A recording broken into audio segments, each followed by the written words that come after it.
దేవుని నామమునకు మహిమ కలుగునుగాక. అనుదిన పరిశుద్ధ గ్రంథ పఠనం. ఏప్రిల్ 5 ప్రార్థన. దయగల తండ్రి, కృపగల దేవ, పరిశుద్ధుడానికి వందనాలు, స్తోత్రాలు. గడిచిన దినములన్నీ నీ కృపలో జ్ఞాపకం చేసుకుని మరొక నూతన దినము మా జీవితాల్లో మీరు ప్రవేశపెట్టినందుకు మీకు వందనాలు ప్రభా. ఈ దినం వాక్యం చదువుతుండగా నీ ఆత్మతో నింపి నడిపించండి. వినిన వాక్యం మా హృదయాల్లో ఫలింపచేయమని, వాక్యానుసారంగా జీవించే కృపను మాకు దయచేయమని, వాక్యం ద్వారా మాతో మాట్లాడమని యేసు క్రీస్తు అతి పరిశుద్ధ నామంలో అడిగి వేడుకొనుచున్నాం మా పరమ తండ్రి. ఆమేన్. మొదటి సమూయేలు గ్రంథము 14 నుండి 16 అధ్యాయములు. ఆ దినము సౌలు కుమారుడైన యోనాతాను తన తండ్రితో ఏమీయూ చెప్పక తన ఆయుధములను మోయు పడుచువానిని పిలిచి, అవతలనున్న ఫిలిస్తీన్ల దండు కావలి వారిని హతము చేయబోదము రమ్మెను. సౌలు గిబియా అవతల మిగ్రోనులో దానిమ్మ చెట్టు క్రింద దిగి ఉండెను. అతని వద్దనున్న జనులు దాదాపు 600 మంది. షిలోహులో యెహోవాకు యాజకుడగు ఏలీ యొక్క కుమారుడైన ఫినెహాసుకు పుట్టిన ఈకాబోదు యొక్క సహోదరుడైన అహీటూబునకు జననమైన అహీయా ఎఫోదు ధరించుకుని అక్కడ ఉండెను. యోనాతాను వెళ్ళిన సంగతి జనులకు తెలియక ఉండెను. యోనాతాను ఫిలిస్తీన్ల దండు కావలివారున్న స్థలమునకు పోజూచిన దారియగు కనుమల నడుమ అవతల ఒక సూది గట్టును ఉండెను. వాటిలో ఒకదాని పేరు బొస్సేసు, రెండవ దాని పేరు సేనే.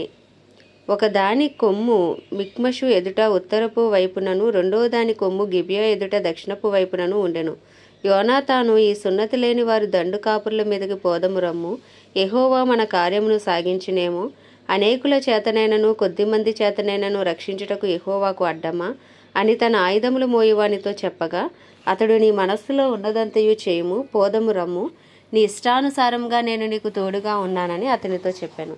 అప్పుడు యోనాతాను, మనము వారి దగ్గరకు పోయి మనలను వారికి అగుపరుచుకొందము, వారు మనలను చూచి మేము మీ వద్దకు వచ్చే వరకు అక్కడ నిలువుడని చెప్పిన ఎడల వారి వద్దకు పోక మనమున్న చోట నిలుచుదము. మా యొద్దకు రండని వారు చెప్పిన ఎడల యెహోవా వారిని మన చేతికి అప్పగించినని దాని చేత గుర్తించి మనం పోదమని చెప్పగా, వీరిద్దరూ తమను తాము ఫిలిస్తీన్ల దండు కాపుర్లకు అగపరుచుకొనిరి.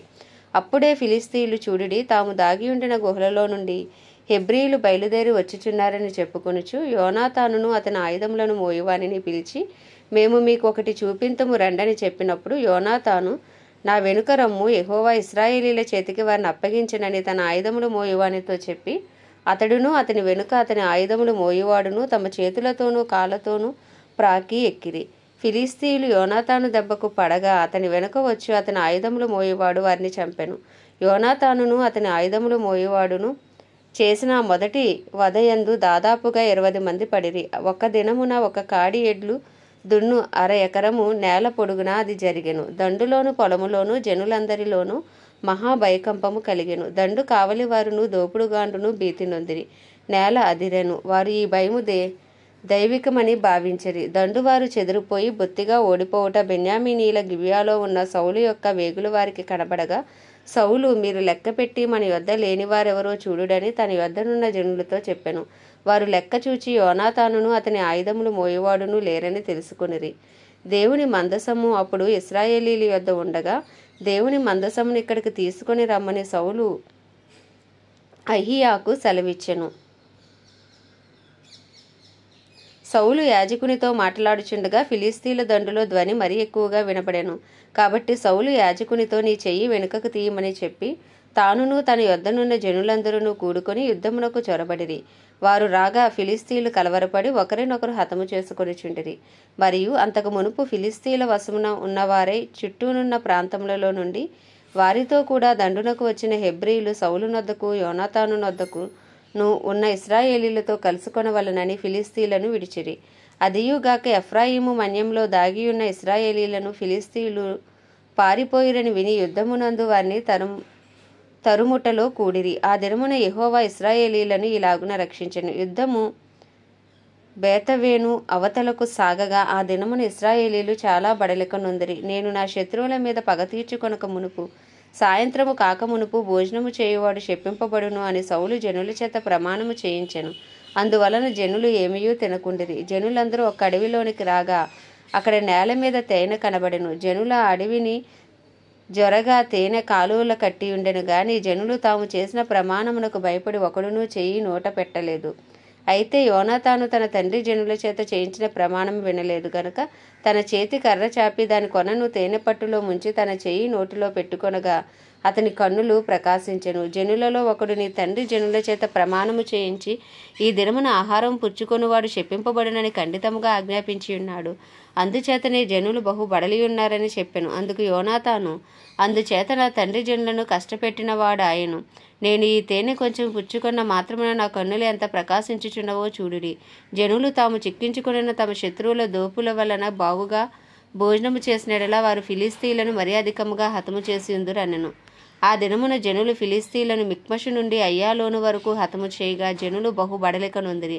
జనులు దోపుడు మీదుగా ఎగబడి గొర్రెలను ఎడ్లను పెయ్యలను తీసుకుని నేల మీద వాటిని వధించి రక్తముతోనే భక్షించినందున జనులు రక్తముతోనే తిని యెహోవా దృష్టికి పాపము చేయుచున్నారని కొందరు సౌలునకు తెలియజేయగా అతడు, మీరు విశ్వాసఘాతకులైతిరి. పెద్ద రాయి ఒకటి నేడు నా దగ్గరకు దొర్లించి తెండని చెప్పి మీరు అక్కడికి జనుల మధ్యకు పోయి అందరూ తమ ఎద్దులను తమ గొర్రెలను నా ఎద్దకు తీసుకుని వచ్చి ఇక్కడ వధించి భక్షింపవలను. రక్తముతో మాంసము తిని యెహోవా దృష్టికి పాపము చేయకుడని వారితో చెప్పుడని కొందరిని పంపెను. కాబట్టి జనులందరూ ఆ రాత్రి తమ తమ ఎద్దులను తీసుకుని వచ్చి అక్కడ వధించిరి. మరియు సౌలు యెహోవాకు ఒక బలిపీఠమును కట్టించెను. యెహోవాకు అతడు కట్టించిన మొదటి బలిపీఠము అదే. అంతటా మనము రాత్రి అందు ఫిలిస్తీయులను తరిమి తెల్లవారు వరకు వారిని కలతపెట్టి శేషించువాడు ఒకడునూ లేకుండా చేతము రండని సౌలు ఆజ్ఞేయగా జనులు, నీ దృష్టికి ఏది మంచిదో అది చేయమనిరి.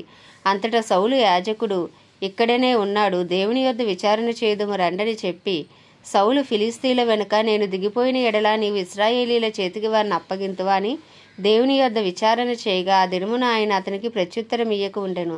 అందువలన సౌలు జనులలో పెద్దలు నా యొద్దకు వచ్చి, నేడు ఎవరి వలన ఈ పాపము కలిగినో అది విచారింపవలెను. నా కుమారుడైన యోనాతాను వలన కలిగినను వాడు తప్పక మరణమౌనని ఇశ్రాయేలీలను రక్షించి యెహోవా జీవము తోడని నేను ప్రమాణము చేయుచున్నానెను. అయితే జనులందరిలో అతనికి ప్రత్యుత్తరం ఇచ్చిన వాడు ఒకడునూ లేకపోయెను. మీరు ఒక తట్టునను నేనును నా కుమారుడగు యోనాతానును ఒక తట్టునను ఉండవలెనని అతడు జనులందరితో చెప్పగా జనులు, నీ దృష్టికి ఏది మంచిదో అది చేయమని సౌలుతో చెప్పిరి. అప్పుడు సౌలు ఇశ్రాయేలీలకు దేవుడవైన యెహోవా దోషిని కనపరచమని ప్రార్థింపగా సౌలు పేరటను యోనాతాను పేరటను చీటీ పడెను గాని జనులు తప్పించుకొనిరి. నాకును నా కుమారుడైన యోనాతానుకును చీట్లు వేయుడని సౌలు ఆజ్ఞేయగా యోనాతాను పేరట చీటీ పడెను. నీవు చేసినదేదో నాతో చెప్పుమని యోనాతానుతో అనగా యోనాతాను, నా చేతి కర్ర కొనతో కొంచెము తేనె పుచ్చుకొన్న మాట వాస్తవమే. కొంచెము తేనెకే నేను మరణమొందవలసి వచ్చినదని అతనితో అనెను. అందుకు సౌలు, యోనాతానా, నీవు అవశ్యముగా మరణమవుదువు. నేను ఒప్పుకొనని ఎడల దేవుడు నాకు గొప్ప అపాయము కలగజేయునుగాక అనెను. అయితే జనులు సౌలుతో, ఇశ్రాయేలీలకు ఇంత గొప్ప రక్షణ కలుగజేసిన యోనాతాను మరణమవునా? అది ఎన్నటికీ కూడదు. దేవుని సహాయము చేత ఈ దినము యోనాతాను మనలను జయమునందించెను.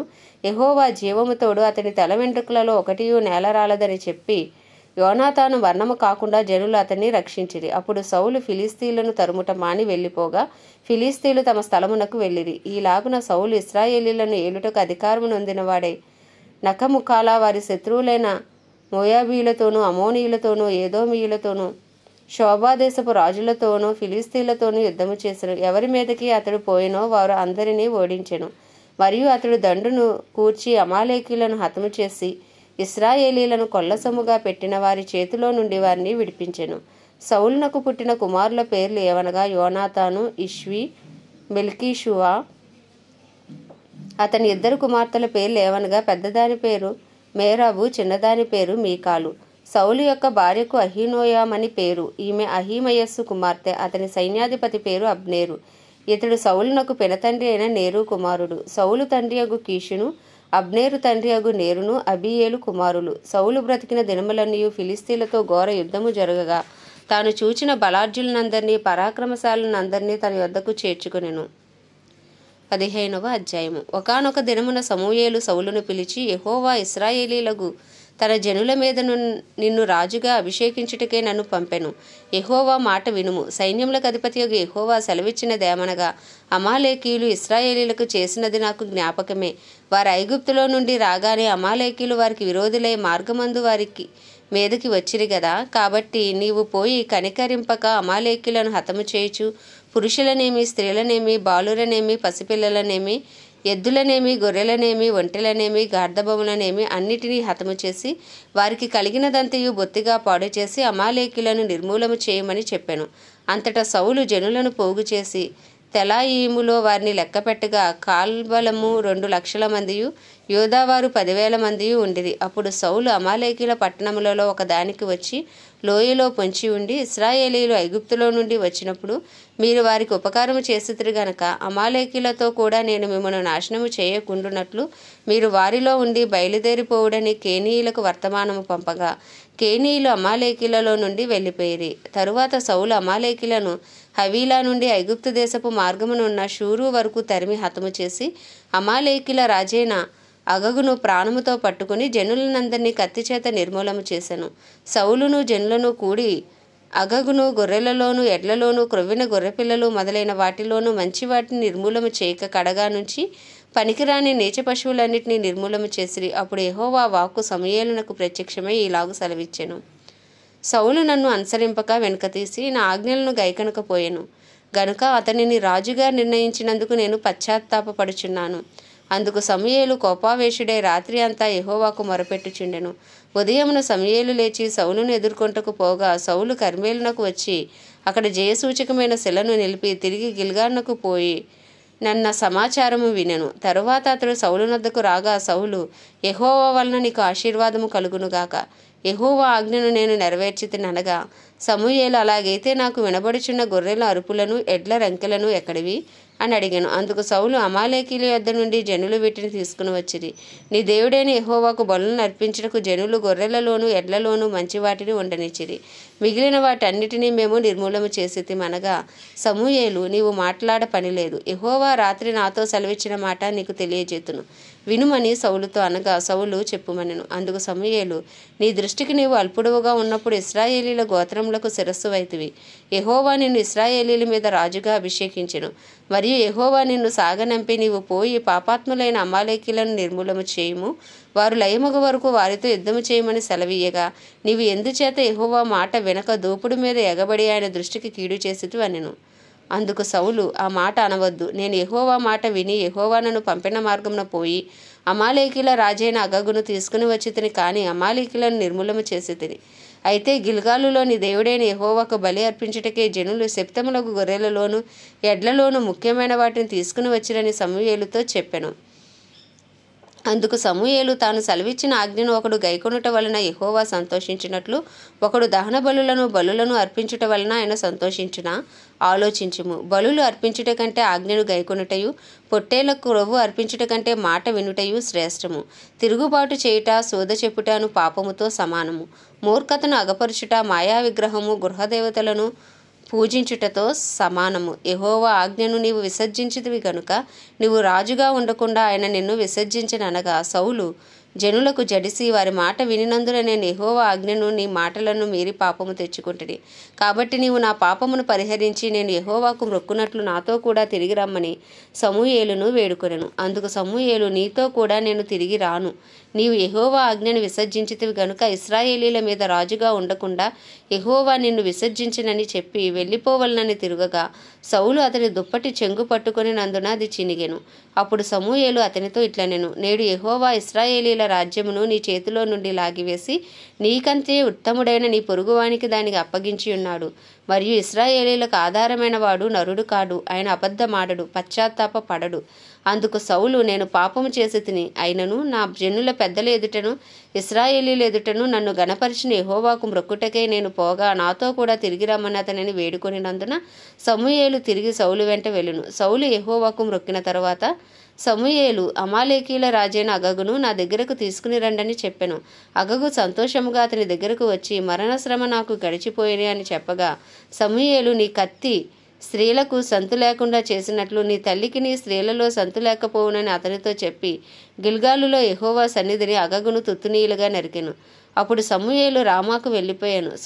సౌలు గిబియాలో తన ఇంటికి వెళ్ళెను.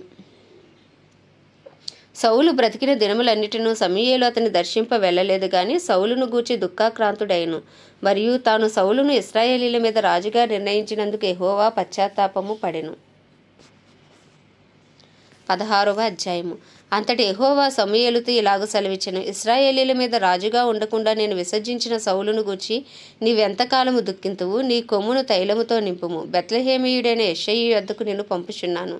అతని కుమారుల్లో ఒకని నేను రాజుగా నియమించుదును. సమూయేలు, నేనెట్లు వెళ్ళుదును? నేను వెళ్ళిన సంగతి సౌలు వినిన ఎడల అతడు నన్ను చంపుననగా, యెహోవా నీవు ఒక పెయ్యను తీసుకొని పోయి యెహోవాకు బలి పశువును వధించుటకే వచ్చితినని చెప్పి యెష్షయిని బల్యర్పణమునకు పిలువుము. అప్పుడు నీవు చేయవలసిన దానిని నీకు తెలియజేతును. ఎవని పేరు నేను నీకు చెప్పుదునో అతన్ని నీవు అభిషేకింపవలనని సెలవీయగా సమూయేలు యెహోవా ఇచ్చిన సెలవు చొప్పున బెత్లెహేమునకు వెళ్ళెను.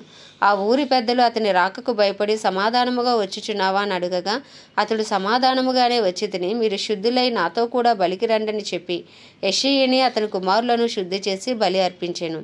వారు వచ్చినప్పుడు అతడు ఏలీయాబును చూచి నిజముగా యెహోవా అభిషేకించువాడు ఆయన ఎదుట నిలిచి ఉన్నాడని అనుకొనెను. అయితే యెహోవా సమూయేలుతో ఇలాగూ సెలవిచ్చెను.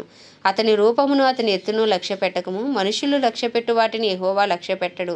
నేను అతన్ని త్రోసివేసి ఉన్నాను. మనుష్యుల పైరూపమును లక్ష్యపెట్టుదురు గాని యెహోవా హృదయమును లక్ష్యపెట్టును. యెష్షయి అబీనాదాబును పిలిచి సమూయేలు ఎదుటికి అతని రప్పింపగా అతడు యెహోవా ఇతనికి కోరుకొనలేదనెను. అప్పుడు యెష్షయి షమ్మాను పిలువగా అతడు యెహోవా ఇతనిని కోరుకొనలేదనెను. యెష్షయి తన 7 కుమారులను సమూయేలు ఎదుటికి పిలువగా సమూయేలు యెహోవా వీరిని కోరుకొనలేదని చెప్పి నీ కుమారులందరూ ఇక్కడ ఉన్నారా అని యెష్షయిని అడగగా అతడు ఇంకనూ కడసారివాడు ఉన్నాడు, అయితే వాడు గొర్రెలను కాయుచున్నాడని చెప్పాను. అందుకు సమూయేలు నీవు వాని పిలువనంపించుము, అతడు ఇక్కడికి వచ్చే వరకు మనం కూర్చుందామని యెష్షయితో చెప్పగా అతడు వాడిని పిలువనంపించి లోపలికి తోడుకుని వచ్చెను. అతడు ఎర్రని వాడును చక్కని నేత్రములు గలవాడును చూచుటకు సుందరమైన వాడునై ఉండెను. అతడు రాగానే నేను కోరుకున్నవాడు ఇతడే, నీవు లేచి వానిని అభిషేకించుమని యెహోవా సెలవీయగా సమూయేలు తైలపు కొమ్మును తీసి వాని సహోదరుల ఎదుట వానికి అభిషేకము చేసెను. నాటి నుండి యెహోవా ఆత్మ దావీదు మీదకి బలముగా వచ్చెను. తరువాత సమూయేలు లేచి రామాకు వెళ్ళిపోయాను. యెహోవా ఆత్మ సౌలుని విడిచిపోయి యెహోవా యొద్ద నుండి దురాత్మ ఒకటి వచ్చి అతని వెరిపింపగా సౌలు సేవకులు దేవుని యొద్ద నుండి వచ్చిన దురాత్మ ఒకటి నిన్ను వెరిపించి ఉన్నది. మా ఏలినవాడవైన నీవు ఆజ్ఞయము, నీ దాసులమైన మేము సిద్ధముగా ఉన్నాము. సితారా చమత్కారముగా వాయింపగల ఒకటి విచారించుటకే మాకు సెలవిమ్ము. దేవుని యొద్ద నుండి దురాత్మ వచ్చి నిన్ను పట్టినప్పుడెల్లా అతడు సితారా చేత పట్టుకుని వాయించుట చేత నీవు బాగుపడదు అని అతనితో అనిరి. సౌలు బాగుగా వాయింపగల ఒకని విచారించి నా యొద్దకు తీసుకుని రండని తన సేవకులకు సెలవీయగా వారిలో ఒకడు చిత్తగించుము. బెత్లెహేమీయుడైన యెష్షయి యొక్క కుమారుల్లో ఒకని చూచితిని. అతడు చమత్కారముగా వాయింపగలడు. అతడు బహుశూరుడును యుద్ధశాలియు మాట నేర్పరియు రూపసియై ఉన్నాడు. మరియు యెహోవా వానికి తోడుగా ఉన్నాడనగా సౌలు యెష్షయి యొద్దకు దూతలను పంపి గొర్రెల యొద్దనున్న నీ కుమారుడైన దావీదును నా యొద్దకు పంపుమనెను. అప్పుడు యెష్షయి ఒక గార్ధబొమ్మ మీద రొట్టెలను ద్రాక్షారసపు తిత్తిని ఒక మేకపిల్లను వేయించి తన కుమారుడైన దావీదు చేత సౌలు నద్దకు పంపెను. దావీదు సౌలు దగ్గరకు వచ్చి అతని ఎదుట నిలవబడగా అతడి యందు సౌలునకు బహు ఇష్టము పుట్టెను. అతడు సౌలు ఆయుధములను మోయువాడాయను. అంతటా సౌలు దావీదును నా అనుగ్రహము పొందెను గనుక అతడు నా సముఖమందు సేవ చేయుటకు ఒప్పుకొనమని యెష్షయికి వర్తమానం పంపెను. దేవుని యొద్ద నుండి దురాత్మ వచ్చి సౌలును పట్టినప్పుడల్లా దావీదు సితారా చేత పట్టుకుని వాయింపగా దురాత్మ అతనిని విడిచిపోయెను. అతడు సేదదీరి బాగాయెను. ఆమేన్. దేవుడి పరిశుద్ధ వాక్యము మన వినికిడిలో దీవించునుగాక. ప్రార్థన. దయగల తండ్రి, కృపగల దేవ, పరిశుద్ధుడానికి వందనాలు, స్తోత్రాలు. జీవాధిపతి, న్యాయాధిపతి, మహిమా ఘనతకు అర్హుడా, యోగ్యుడా, పూజ్యుడా, కృపను చూపుటకు ఐశ్వర్యవంతుడా, కృపాసత్య సంపూర్ణుడా, నీకు వందనాలు, స్తోత్రాలు ప్రభా. అయ్యా తండ్రి, ఉదయకాలంన తెలిసి తెలియక చేసిన మా అపరాధములు మా పాపములని సన్నిధిలో ఒప్పుకుంటున్నాం.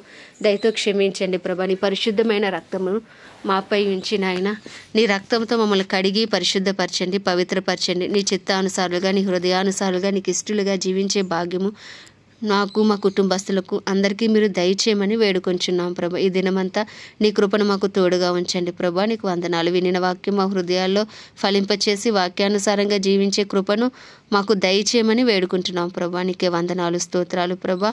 అయ్యా మా బంధువులు, మా స్నేహితులు, మా ఇరుగు పొరుగు అందరినీ మీ హస్తాలకు అప్పచెప్పుకునే ఎవరికి మారు మనసు లేదో ఎవరికి నాయన రక్షణ లేదో వారికి రక్షణను దయచేయండి. ఏ ఒక్క ఆత్మ నశించిపోవటం నీ చిత్తము కాదన్నావు ప్రభు. మా పట్టణాన్ని, మా దేశాన్ని మీరు దర్శించండి. 144 కోట్ల భారతదేశ ప్రజలకు గొప్ప రక్షణ దయచేయండి. గొప్ప ఉజ్జీవాన్ని భారతదేశంలో రగిలించండి ప్రభు. కాశ్మీర్ మొదలుకుని కన్యాకుమారి వరకు నీ రక్తం ఏరులై పారునుగా కానీ ప్రార్థిస్తున్నామయ్యా. అయ్యా, మా దేశంలో గొప్ప ఉద్యమం యేసు క్రీస్తు నామంలో రగులు కొనునుగా కానీ ప్రార్థిస్తున్నాం తండ్రి. అయ్యా, నీ సన్నిధి కాంతి మా దేశం మీద ప్రకాశింపచేయండి. నీ ముఖ కాంతిని మా దేశం మీద ప్రకాశింపచేయండి. అయ్యా, నీ కృపను మా దేశం మీద విస్తరింపచేయమని ప్రార్థిస్తున్నాం ప్రభా. అయ్యా, ప్రపంచ దేశాలన్నిటినీ జ్ఞాపకం చేసుకుని వాటిని పరిపాలిస్తున్న రాజులను, వారి కింద పనిచేసిన అధికారులకు నీ కృపను అనుగ్రహించండి. దైవికమైన నీ కృపతో వారిని నింపండి ప్రభా. అయ్యా, సమస్త మానవాళికి గొప్ప రక్షణ దయచేయండి తండ్రి. క్రైస్తవులందరినీ సువార్థికులుగా మీరు మార్చండి. డినామినేషన్స్ భేదములు తొలగించండి. అందరూ ఏకతాటిపైకి వచ్చే కృపను మీరు దయచేయండి. దైవజనులందరినీ మీరు జ్ఞాపకం చేసుకుని వారి రాకపోకల్లోని కాపుదల భద్రత ఉంచండి. వారి చుట్టూ మీ రక్త కంచి వేయండి. వారికి నీ దేవదూతల పరిచర్య అనుగ్రహించండి ప్రభా. నిలవబడిన ప్రతి చోట ధైర్యంతో వాక్యంను బోధించి అనుకూల సమయంలో వారికి అనుగ్రహించమని ప్రార్థిస్తున్నాం తండ్రి. అయ్యా, నీకే వందనాలు, స్తోత్రాలు, స్తుతులు చెల్లించుకున్న ఈ దినం ప్రత్యేకించి టోగో దేశం కొరకు ప్రార్థిస్తున్నాం ప్రభా. ఈ దేశంపై నీ కృప కలుగును గాక. ఈ దేశ ప్రజలకు గొప్ప రక్షణ కలుగును గాక. ఈ దేశంలో ఏ ఒక్క ఆత్మ నశించిపోకుండా అందరూ అంతటా రక్షించబడినట్లు ఈ దేశంపైకి నీ కృప విస్తరింపచేసి నీ సన్నిధి కాంతిని ప్రకాశింపచేయమని, ఈ దేశంలో గొప్ప ఉజ్జీవాన్ని రగిలించమని ప్రార్థిస్తున్నామయ్యా. ఇక్కడున్న క్రైస్తవులందరినీ బలపరిచి వాడుకోండి ప్రభా.